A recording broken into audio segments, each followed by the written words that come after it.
Hello friends, வணக்கம் and welcome to Sanjai Amma Samayal. இன்னைக்கு நம்ம சூப்பரான அதிரசம் ரொம்ப சுலபமா எப்படி பண்றதுன்னு வீடியோல பார்க்க போறோம். வாங்க எப்படி பண்றதுன்னு பார்க்கலாம். இப்போ அதிரசம் பண்றதுக்கு நான் இன்னைக்கு 1/2 கிலோ அளவுக்கு பச்சரிசி எடுத்துர்க்கேன். இந்த பச்சரிசி வந்து நீங்க அதிரசத்துக்குன்னு செய்யும்போது கடைகள்ல மாவு பச்சரிசின்னு கேட்டு வாங்குங்க முடிஞ்ச வரைக்கும். அப்படி உங்களுக்கு அந்த மாவு பச்சரிசி கிடைக்கல அப்படிங்கிற பட்சத்துல பரவாயில்லை. நீங்க நார்மல் பச்சரிசி கூட பயன்படுத்திக்கலாம். மாவு பச்சரிசி கொஞ்சம் குண்டா இருக்கும். இன்னொரு பச்சரிசி இருக்கும் இல்லையா, அது கொஞ்சம் ஒல்லியா இருக்கும். அதுதான் ரெண்டுத்துக்கும் உள்ள வித்தியாசம். இப்போ நம்ம தண்ணி விட்டு ஒரு மணி நேரம் பச்சரிசியை நல்லா ஊற வச்சுக்க போகிறோம். 1 மணி நேரம் ஊறினா போதும். இப்போ இது இருக்கட்டும், நம்ம மூடி வச்சிடலாம். 1 மணி நேரத்துக்கு அப்புறமா கழித்து நம்ம இதை ஓப்பன் பண்ணிவிட்டு இந்த தண்ணி எல்லாம் நல்லா வடிகட்டிடணும். நான் ஒரு ஈர துணியில் ஒரு வெள்ளை துணி போட்டு அதில் அரிசியை அதுக்கு மேலே வச்சு தண்ணியெல்லாம் வடிகட்ட விட்டுட்டேன். ஒரு சொட்டு தண்ணி இருக்கக்கூடாது. அரிசியை நம்ம கையில் எடுக்கும்போது நம்ம விரலில் கொஞ்சம் தண்ணியாக இருக்கிற மாதிரி இருக்கும். அப்படி இருக்கிறதுனால ஒன்றும் பிரச்சனை இல்லை. ஈரமாவில் நம்ம அதிரசம் செய்யும்போது தான் அதிரசம் ரொம்ப சூப்பராக வரும். தண்ணியை மட்டும் நல்லா வடிகட்டிடுங்க. இப்போ நான் ஒரு 1/2 மணி நேரம் அப்படியே அந்த அரிசியை தண்ணியை வடிகட்ட வச்சுட்டேன். தண்ணி எல்லாமே போயிடுச்சு. லைட்டாக ஈரப்பதம் மட்டும்தான் இருக்குது அரிசியில், இருக்கட்டும்.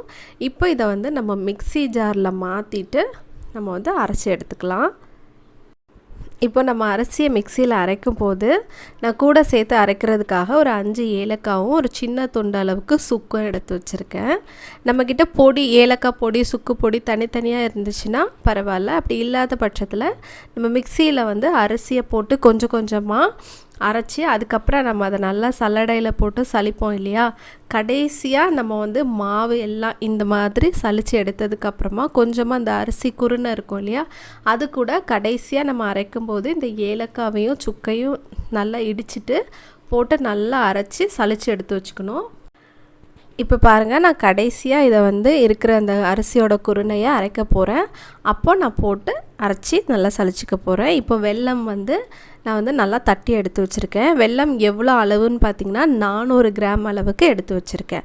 வெல்லம் நம்ம கேட்கும்போது பாகு வெல்லம்னு கேட்டு வாங்கணும். இப்போ வெல்லத்தை நல்லா பொடிச்சு அடுப்பில் வச்சுட்டு தண்ணி 1/4 டம்ளர் அளவுக்கு தான் தண்ணி ஊற்றணும், அதுக்கு மேலே ஊற்றக்கூடாது. பாருங்கள், இந்த வெல்லம் நல்லா கரைஞ்சி வரணும். அது வரைக்கும் நம்ம அடுப்பில் வச்சா போதும். இதுக்கு பாகுபதம் அதெல்லாம் எதுவுமே தேவையில்லை. நம்ம வெல்லத்தை சரியாக பொடிக்காமல் நம்ம அடுப்பில் வச்சோம் அப்படின்னா அந்த கட்டிகள்லாம் கரைய ரொம்ப நேரம் ஆகும்.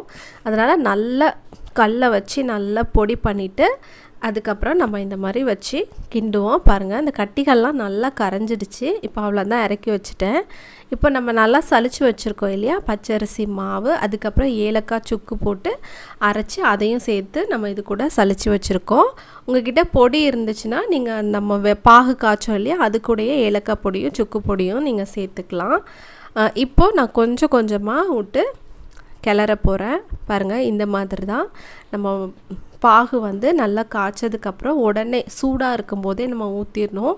ஆறுனதுக்கப்புறம் நம்ம ஊற்றலாம் அப்படின்னு வெயிட் பண்ணிட்டு இருந்தோன்னா பாகு அப்படியே கட்டியாயிரும். அதனால் அடுப்பில் இருந்து இறக்குன உடனேயே நம்ம ரெடியாக மாவில் இந்த மாதிரி ஊற்றி நல்லா கிண்டி எடுத்துடணும். 1/2 கிலோ பச்சரிசிக்கு 400 கிராம் அளவு வெல்லம் சேர்த்திங்க அப்படின்னா சரியாக இருக்கும். உங்களுக்கு அதிகமான அளவு இனிப்பு வேணும் அப்படின்னா நீங்கள் ஒரு 450 கிராம் அளவுக்கு வெல்லம் சேர்த்துக்கோங்க.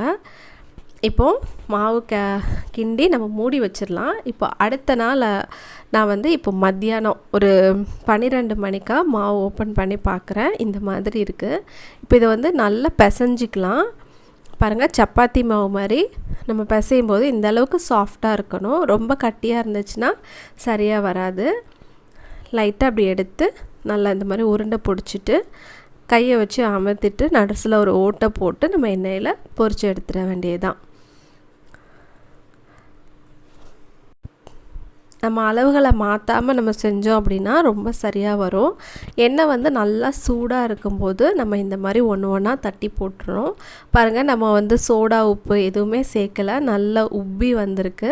2 பக்கமும் திருப்பி போட்டுட்டு அந்த கலர் கொஞ்சம் மாறினதும் நம்ம எடுத்துடலாம். உள்ளே வந்து நல்லா வெந்துடும் மாவு. ஏன்னா நம்ம சூடாக அந்த பாகு ஊற்றி கிண்டும் போதே அது நல்லா ஓரளவுக்கு இதாயிரும். அவ்வளோதான், சூப்பரான ரொம்ப சுவையான அதிரசம் ரெடி ஆயிடுச்சு. நீங்களும் இந்த மாதிரி செஞ்சு பாருங்கள். என்னோடய சேனலை இன்னும் நீங்கள் சப்ஸ்கிரைப் பண்ணாமல் பார்க்குறீங்கன்னா மறக்காமல் சப்ஸ்கிரைப் பண்ணி பாருங்கள். இவ்வளோ நேரம் இவ்வளோ பொறுமையாக இந்த வீடியோவை நீங்கள் பார்த்ததுக்கு ரொம்ப நன்றி.